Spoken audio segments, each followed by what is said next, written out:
दोस्तों नमस्कार, आप सभी का हमारे चैनल एडुनाथन में स्वागत है। मैं हूं अमरनाथ। दोस्तों आज हम लुसेंट का निचोड़ लेकर उपस्थित हैं, अर्थात लुसेंट से पूछे जाने वाले सवालों का संग्रह लेकर उपस्थित है जो बार बार पूछा जाता है। यह लुसेंट के निचोड़ का तीसरा वीडियो है। अगर आपने हमारे पुराने वीडियो को नहीं देखा है तो ज़रूर देख लें। दोस्तों चलिए शुरू करते हैं। प्रथम गुप्त शासक कौन था जिसने परम भागवत की उपाधि धारण की? उत्तर होगा चंद्रगुप्त द्वितीय। प्रथम गुप्त शासक चंद्रगुप्त द्वितीय था जिसने परम भागवत की उपाधि सबसे पहले धारण की थी। अगला सवाल देखते हैं। महान जैन विद्वान हेमचंद्र किसकी सभा को अलंकृत करते थे? उत्तर होगा जय सिंह सिद्धराज के सभा को। हेमचंद्र एक जैन विद्वान था और जय सिंह सिद्धराज के सभा में रहता था। अगला सवाल है गीत गोविंद के रचयिता कौन थे? उत्तर होगा जयदेव। गीत गोविंद की रचना जयदेव ने की थी। अगला सवाल देखते हैं। चित्तौड़ का कीर्ति स्तंभ किसने बनाया था? उत्तर होगा राणा कुंभा ने। दोस्तों चित्तौड़ का कीर्ति स्तंभ राणा कुंभा ने बनाया था।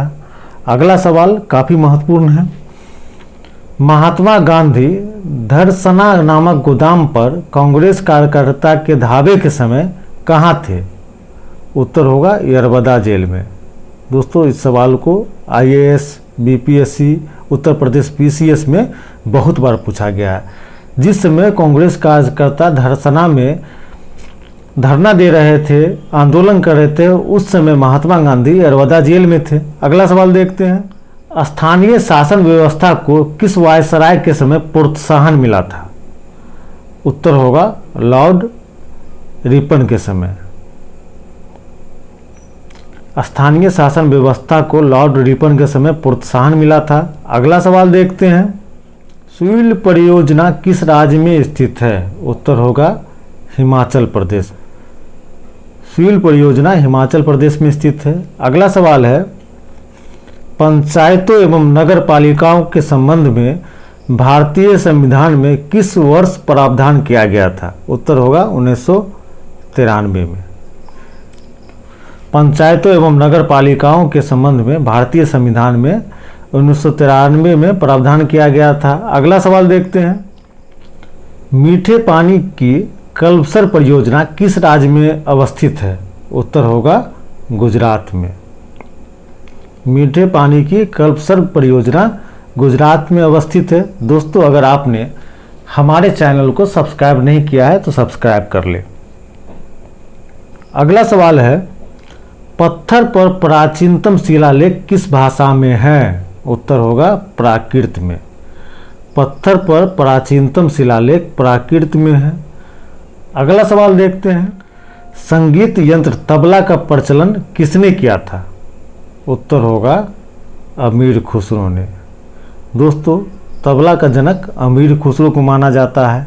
अगला सवाल है। किस मुगल बादशाह का 2 बार राज्याभिषेक हुआ था? उत्तर होगा औरंगजेब का।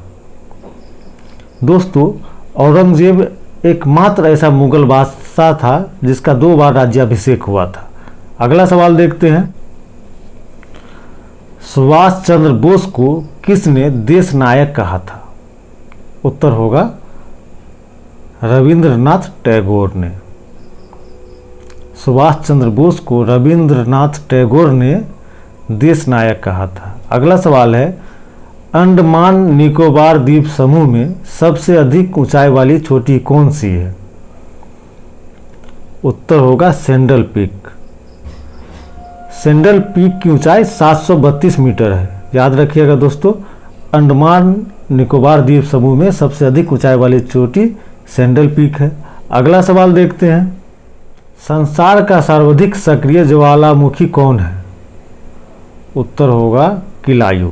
संसार का सर्वाधिक सक्रिय ज्वालामुखी किलायु है। सार्क देशों में सबसे घनी आबादी वाला देश कौन सा है? उत्तर होगा बांग्लादेश। सार्क देशों में सबसे घनी आबादी बांग्लादेश में है। अगला सवाल है, किस अनुच्छेद के अंतर्गत अस्पृश्यता का अंत किया गया था? अनुच्छेद 17 के तहत। याद रखिएगा, छुआछूत का निषेध किया गया है अनुच्छेद 17 में। अगला सवाल है, किस अनुच्छेद के अंतर्गत उपाधियों का अंत किया गया है?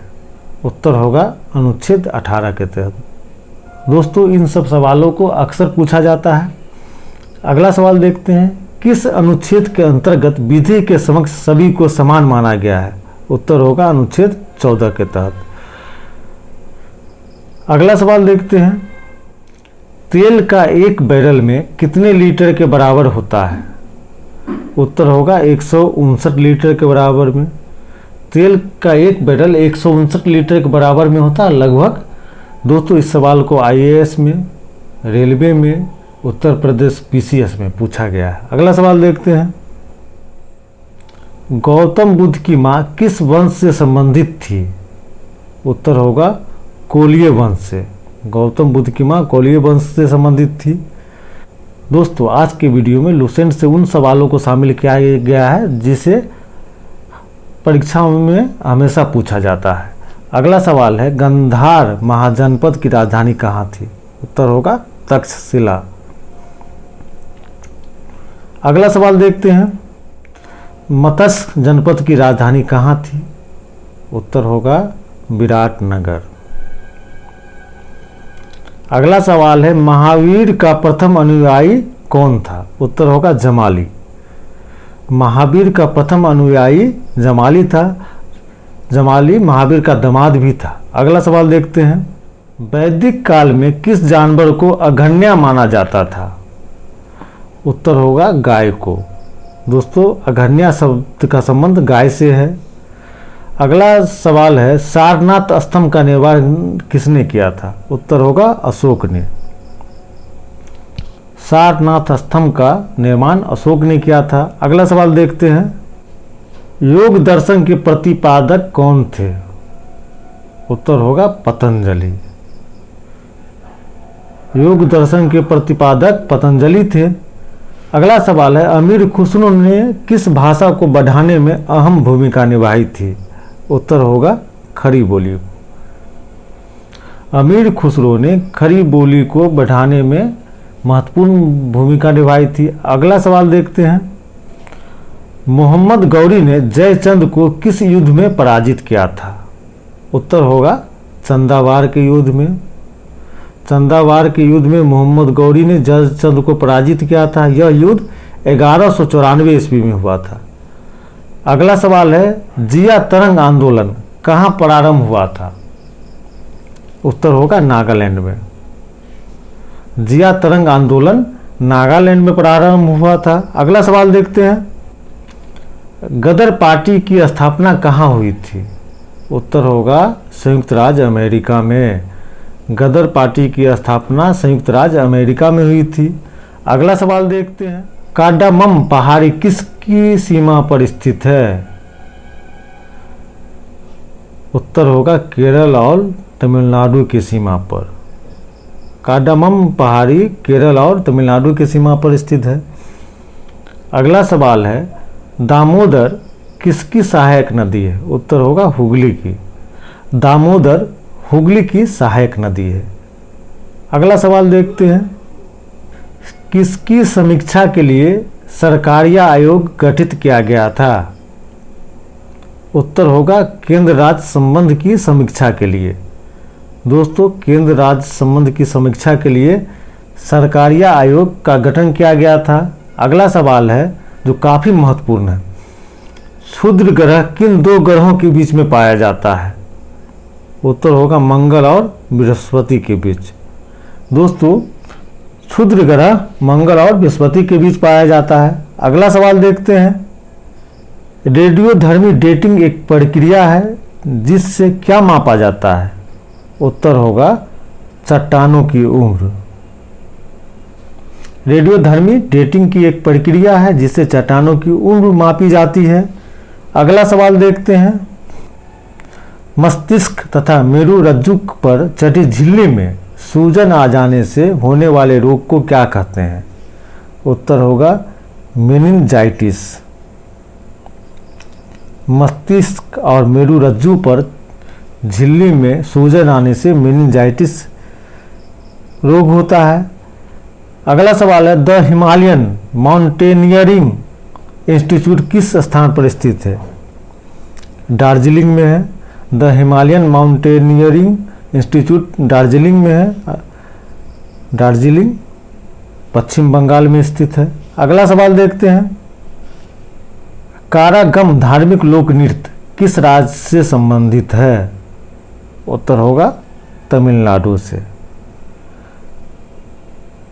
कारागम धार्मिक नृत्य तमिलनाडु से संबंधित है।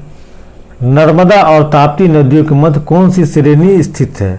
काफ़ी महत्वपूर्ण सवाल है। उत्तर होगा सतपुरा की श्रेणी। नर्मदा और ताप्ती नदियों के मध्य सतपुरा की श्रेणी स्थित है। अगला सवाल देखते हैं, बगलिहार पावर प्रोजेक्ट किस नदी पर है? उत्तर होगा चिनाव नदी पर। चिनाव नदी पर बगलिहार पावर प्रोजेक्ट स्थित है। अगला सवाल देखते हैं, अखिल भारतीय कांग्रेस की प्रथम महिला अध्यक्ष कौन थी? उत्तर होगा एनी बिसेंट। अखिल भारतीय कांग्रेस की प्रथम महिला अध्यक्ष एनी बिसेंट थी। जादूगोरा किसके लिए प्रसिद्ध है? उत्तर होगा यूरेनियम के लिए। याद रखिएगा, जादूगोरा यूरेनियम के लिए प्रसिद्ध है। अगला सवाल देखते हैं, भारत में जूट का सर्वाधिक खेती कहाँ होती है? उत्तर होगा पश्चिम बंगाल में। जूट की सर्वाधिक खेती भारत में पश्चिम बंगाल में होती है। अगला सवाल है, द इंडियन स्ट्रगल नामक प्रसिद्ध पुस्तक किसने लिखी थी? उत्तर होगा सुभाष चंद्र बोस ने। द इंडियन स्ट्रगल नामक प्रसिद्ध पुस्तक सुभाष चंद्र बोस द्वारा लिखी गई है। अगला सवाल देखते हैं, पृथ्वी का जुड़वा बहन कहे जाने वाले ग्रह कौन है? उत्तर होगा शुक्र। शुक्र को पृथ्वी की जुड़वा बहन कहा जाता है। अगला सवाल देखते हैं, वर्तमान समय में भारतीय संविधान के अंतर्गत संपत्ति का अधिकार क्या है? उत्तर होगा वैधानिक अधिकार। वर्तमान समय में भारतीय संविधान में संपत्ति का अधिकार वैधानिक अधिकार है। अगला सवाल है, किम्बरले प्रसिद्ध क्यों है? उत्तर होगा हीरा के खनन के लिए। किम्बरले हीरा के खनन के लिए प्रसिद्ध है। अगला सवाल देखते हैं, हृदय कब आराम करता है? उत्तर होगा कभी नहीं। याद रखिएगा, हृदय कभी नहीं आराम करता है। अगला सवाल है, बुकर पुरस्कार किस क्षेत्र में दिया जाता है? दोस्तों उत्तर होगा साहित्य के क्षेत्र में। इसी के साथ यह वीडियो संपन्न होता है। अपना ख्याल रखें। बहुत बहुत धन्यवाद।